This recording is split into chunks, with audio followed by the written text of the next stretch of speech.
Hello guys, मैं हूं पेमा डार और मेरे चैनल में आपका स्वागत है। और हम पढ़ रहे थे हिंदी की व्याकरण। उसमें हम संधि और उपसर्ग के बारे में पढ़ चुके हैं और आज हम पढ़ेंगे समास के बारे में। क्या? समास के बारे में। और आप समास की ट्रिक बताऊंगा। ट्रिक के साथ आप समास, किसी भी समास को आप आसानी से पहचान सकते हैं। तो समास की परिभाषा क्या है? दो या दो से अधिक पदों के मिलने से जो नया शब्द बनता है उसे समास कहते हैं। और समास 6 प्रकार की होती हैं। कौन कौन से प्रकार के होते हैं देखते हैं। द्वंद्व समास क्या है? द्वंद्व समास। दूसरा समास है द्विगु समास। तीसरा है अवयवी भाव समास। चौथा समास है कर्मधारय समास। और पांचवा है तत्पुरुष समास। और छठा समास है क्या है? बहुब्री। ये 6 समास हो गए। तो हम सबसे पहले द्वंद्व समास के बारे में देखेंगे। द्वंद्व समास को कैसे पहचानेंगे।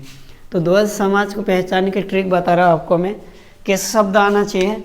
दो शब्द के बीच में माइनस जैसा चिन्ह, माइनस जैसा मतलब ये योजक चिन्ह आना चाहिए। और कैसा शब्द आना चाहिए? और शब्द आना चाहिए। दो शब्द के बीच में और या माइनस जैसा योजक चिन्ह आए तो वहाँ पे द्वंद्व समास होगा। जैसा कि पहला उदाहरण है माता पिता। क्या है? माता पिता। ये दो शब्द है माता और पिता, इनके बीच में माइनस जैसा चिन्ह आ रहा तो ये कौन सा समास हो जाएगा? द्वंद्व समास। अगर हम इसका विग्रह करेंगे तो क्या होगा? माता और पिता। क्या है? माता और पिता। समास विग्रह करने पर भी दो शब्द के बीच में और शब्द आ रहा है, इसका मतलब ये द्वंद्व समास का उदाहरण होगा। इसी प्रकार दूसरा है भाई बहन। क्या है? भाई बहन। यहाँ भी दो शब्द के बीच में योजक चिन्ह आ रहा माइनस जैसा, तो ये कौन समास होगा? द्वंद्व समास होगा इसमें। और अगर इसका हम विग्रह करेंगे तो क्या हो जाएगा? भाई और बहन। क्या है? भाई और बहन। इसी प्रकार तीसरा उदाहरण और देखते हैं। क्या है? राम कृष्ण। राम और कृष्ण के बीच में भी माइनस जैसा शब्द आ रहा है, योजक चिन्ह, तो यहाँ पे कौन समास हो जाएगा? द्वंद्व समास हो जाएगा। अगर इसका विग्रह करेंगे तो क्या हो जाएगा? राम और कृष्ण। क्या हो गया? राम और कृष्ण। यहाँ भी विग्रह करने के बाद इनके बीच में और शब्द आ रहा तो ये द्वंद्व समास का उदाहरण हो गया। इसी प्रकार अगला समास है द्विगु समास है। द्विगु समास। इसकी पहचान है किसी शब्द के पहले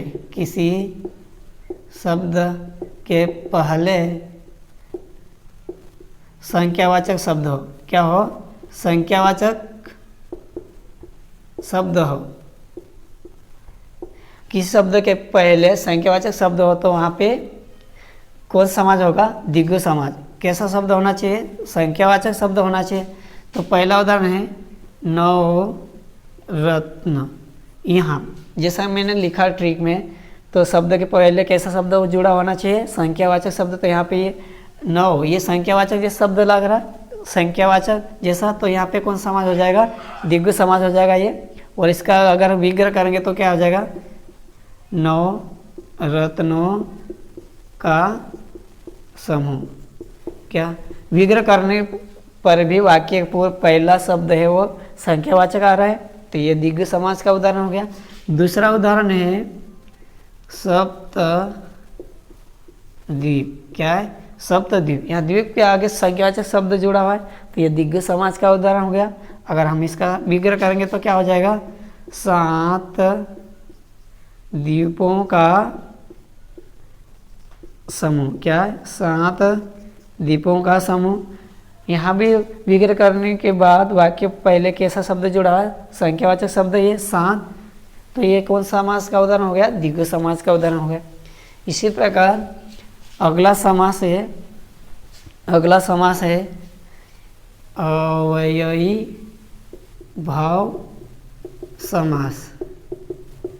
इसकी पहचान है यथा, प्रति, आ या अ। जैसे शब्द है, शब्द के पहले यथा, प्रति, आ या अ शब्द जुड़ा हो तो वहाँ पे कौन सा समास हो जाएगा? अवयवभावी समास। तो पहला उदाहरण है यथा शक्ति। क्या है? यथा शक्ति। शक्ति के आगे यथा शब्द जुड़ा है, इसका मतलब कौन सा समास हो जाएगा? ये अवयवभावी समास।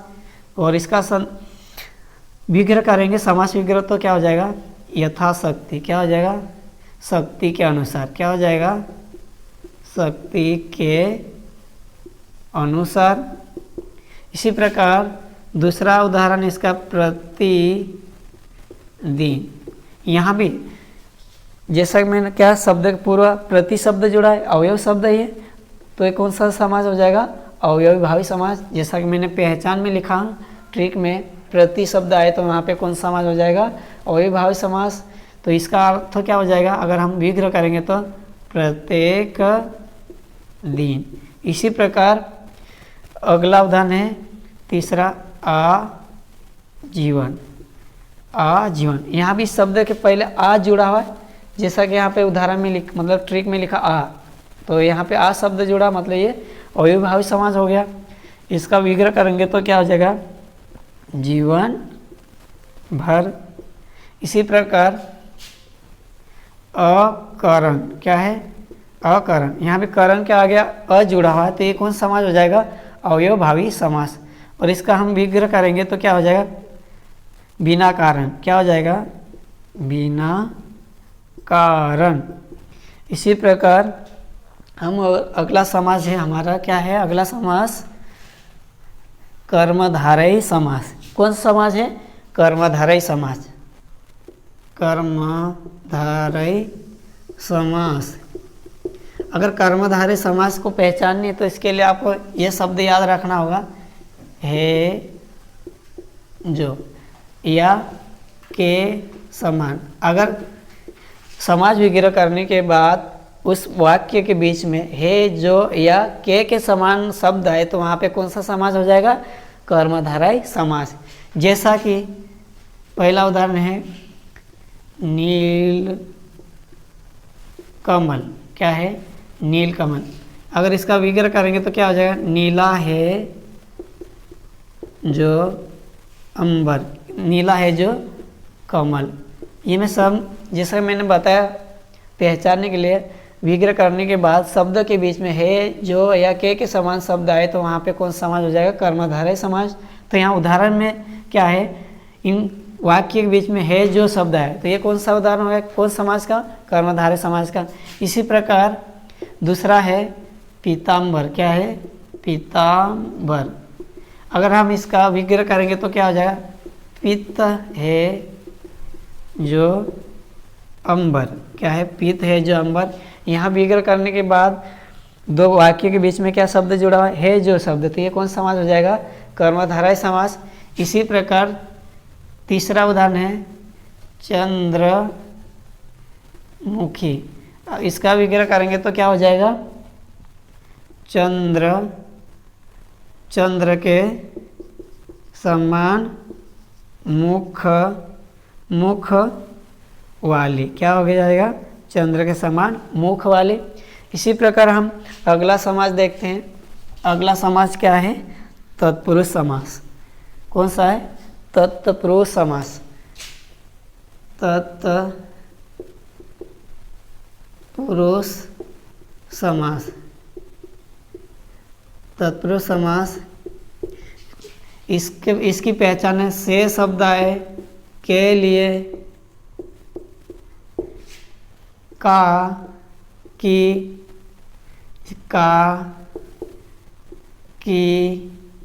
के, को जैसे शब्द आए तो वहाँ पे कौन सा समास हो जाएगा? तो तत्पुरुष समास हो जाएगा। जैसे कि पहला उदाहरण है नेत्रहीन। क्या है? नेत्रहीन। अगर हम इसका विग्रह करेंगे तो क्या हो जाएगा? नेत्र से हीन, क्या है, नेत्रहीन। विग्रह करने के बाद दो शब्दों के बीच में आ गया, वाक्य के बीच में से शब्द, तो यहाँ पे कौन सा समास हो जाएगा, तत्पुरुष समास। इसी प्रकार दूसरा उदाहरण है गिर, गिरी, गिर दूसरा उदाहरण है। अब अगला समाज देखते हैं हम, बहुब्रीहि समाज, है ना। अगला उदाहरण है, नहीं, अगला समाज है बहुब्रीहि समाज। बहुब्रीहि समास है छठा,